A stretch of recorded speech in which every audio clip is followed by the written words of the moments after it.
بسا اوقات بہت سی محنتوں کا نتیجہ انسان دیکھتا ہے کہ ضائع چلا گیا.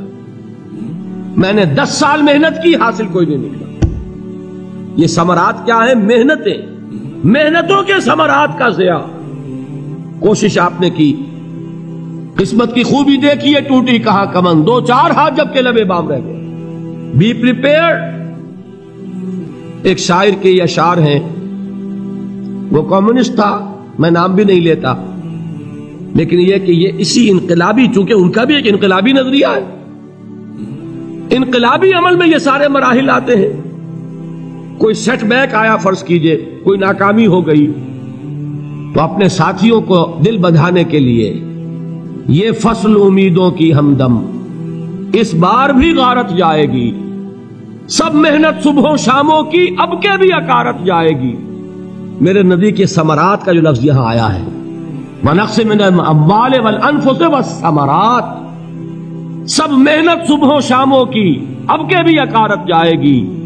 دھرتی کے کونوں کھدروں میں پھر اپنے لہو کی کھاد بھرو، پھر مٹی سینچو اشکوں سے، پھر اگلی رت کی فکر کرو، پھر اگلی رت کی فکر کرو، جب پھر ایک بار اجڑنا ہے. ایک فصل پکی تو بھر پایا، تب تک تو یہی کچھ کرنا ہے. ایک مقصد ہے سامنے، انقلاب برپا کرنا ہے. ایک کوشش ناکام ہو جائے کوئی پرواہ نہیں، نیکسٹ. پھر تیار رہو ناکامی کے لیے. ایسا نہ ہو جو انگریزی میں کہتے ہیں hope for the best but be prepared for the worst. ایسا نہ ہو کہ دوسری مرتبہ ناکام ہو کے بددل ہو جاؤ، تمہاری ہمتیں جواب دے جائیں. نہیں، پہلے سے تیار رہو کہ دوسری مرتبہ بھی ناکامی آئے تو آئے، لیکن جب تک کہ کامیابی حاصل نہیں ہوتی ہمیں یہ کام کیے چلے جائیں. دیکھیے سیرت میں آیا کہ نہیں یہ واقعہ. بدر میں مسلمانوں کو فتح ہوئی تو احد میں زک پہنچی کہ نہیں؟ 70 صحابہ شہید ہوئے کہ نہیں؟ اگر ان کی ہمتیں جواب دے جاتی تو گاڑی کیسے چلتی آگے؟ تو فرمایا وَلَنَبْلُوَنَّكُمْ بِشَيْءٍ مِّنَ الْخَوْفِ وَالْجُوعِ وَنَقْصٍ مِّنَ الْأَمْوَالِ وَالْأَنفُسِ وَالثَّمَرَاتِ. ہم تمہیں لازم آزمائیں گے، خوف کی کیفیت سے، فقر و فاقے کی کیفیت سے، بھوک سے، جان کے نقصان سے، مال کے نقصان سے، محنتوں کے حاصل کے ضائع ہو جانے سے. وَبَشِّرِ الصَّابِرِينَ، اور اے نبی بشارت دیجئے صبر کرنے والوں کو. الَّذِينَ إِذَا أَصَابَتْهُمْ مُصِيبَةٌ، وہ کہ جب ان پر کوئی تکلیف آئے، کوئی مصیبت آئے، کوئی آزمائش آئے، قالوا انا للہ وانا الیہ راجعون، وہ یہ کہیں کہ ہم اللہ ہی کے ہیں، اللہ ہی کی طرف لوٹ جانا ہے.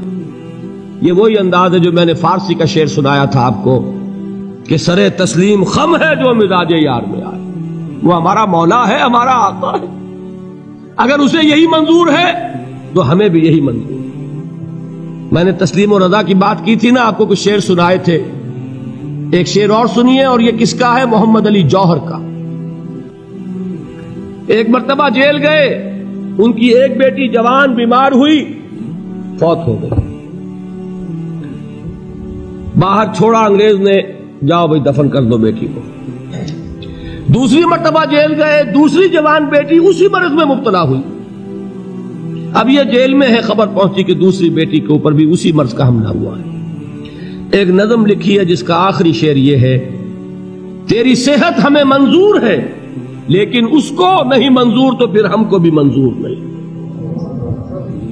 یہ ہے، جب تک یہ کیفیت نہ ہو اس میدان میں آدمی ثابت قدم نہیں رہ سکتا کہ میرے رب کو اگر یہ منظور ہے تو یہی مجھے منظور ہے، اور تیری صحت ہمیں چاہیے تو ضرور، لیکن ہمارے رب کو منظور نہیں تو ہمیں بھی منظور. راضی برضائے رب. وَبَشِّرِ الصَّابِرِينَ الَّذِينَ إِذَا أَصَابَتْهُمْ مُصِيبَةٌ قَالُوا إِنَّا لِلَّهِ وَإِنَّا إِلَيْهِ رَاجِعُونَ. نہ شود نصیب دشمن کے شود ہلاک تیغت، سر دوستہ سلامت کے تو خنجر آزمائی. اولئک علیہم صلوات من ربہم ورحمہ، یہی ہے وہ لوگ جن پر ان کے رب کی طرف سے عنایتیں ہیں اور رحمتیں ہیں. وَأُولَٰئِكَ هُمُ الْمُهْتَدُونَ، اور یہی ہے وہ لوگ جو کامیاب ہونے والے ہیں، ہدایت پانے والے، ہدایت یافتہ. اسی سورہ بقرہ میں ذرا آگے چل کر، یہ تو ہے 20واں رکوع، 19واں رکوع. 21ویں رکوع کی پہلی آیت ہے لیس البر ان تولوا وجوہکم قبل المشرق والمغرب ولكن البر من آمن بالله واليوم الآخر والملائكة والكتاب والنبيين وآتى المال على حبه ذوي القربى واليتامى والمساكين وابن السبيل والسائلين وفي الرقاب وأقام الصلاة وآتى الزكاة والموفون بعهدهم إذا عاهدوا والصابرين في البأساء والضراء وحين البأس. اب یہ آیت جو ہے سورۃ العصر میں جو مضامین آئے تھے سارے اس میں موجود ہیں. وہاں ایمان کا لفظ آیا، یہاں 5 ایمانیات کی تفصیل آ گئی، اعمال کی تفصیل آئی، اور آخری بات وہاں کیا ہے وتواصوا بالصبر، اور یہاں کیا ہے والصابرین فی البأساء والضراء وحین البأس. اور صبر کرنے والے، اصل نیکی ان کی ہے جو صبر کریں. کس میں؟ جنگ کے وقت. ذرائے باسائے، باسا کہتے ہیں فقر اور فاقہ.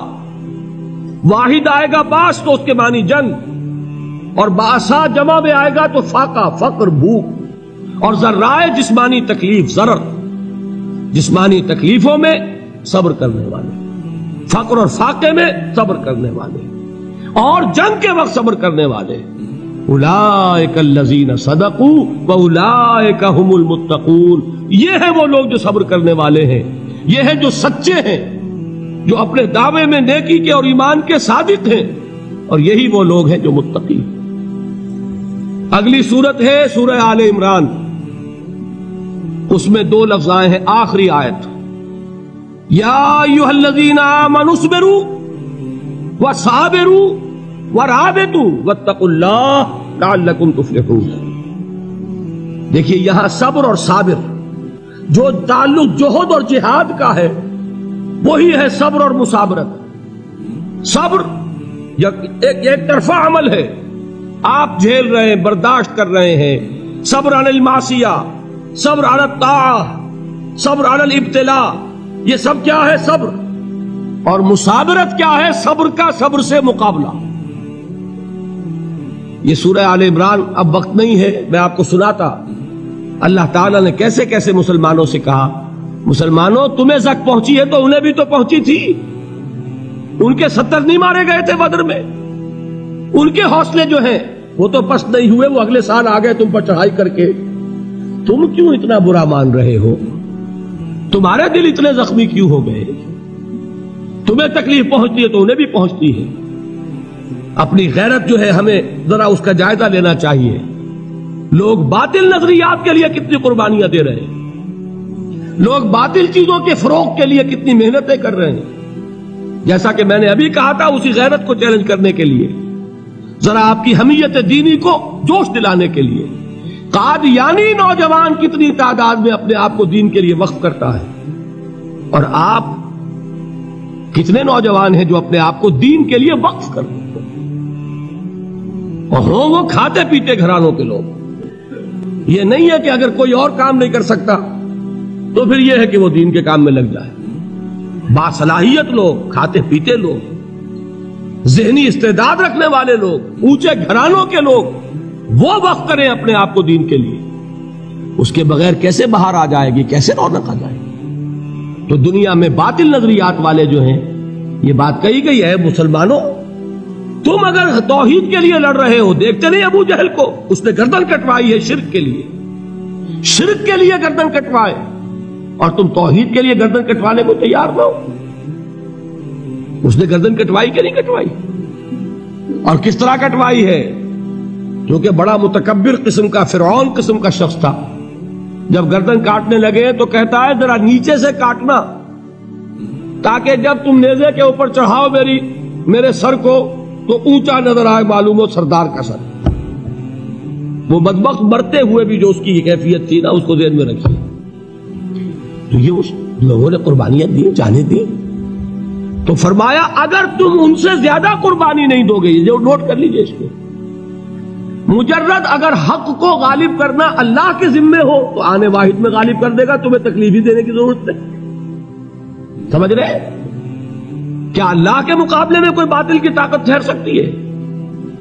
یہ تمہارے ایمان کا امتحان ہے، یہ تمہارے خلوص کی آزمائش ہے، یہ تمہارے امتحان کا ثبوت درکار ہے کہ اللہ تعالیٰ دیکھنا چاہتا ہے تم اس کے لیے اپنی جانیں قربان کرنے کو تیار ہو کہ نہیں، تم اس کے لیے تن من دھن لگانے کو تیار ہو کہ نہیں۔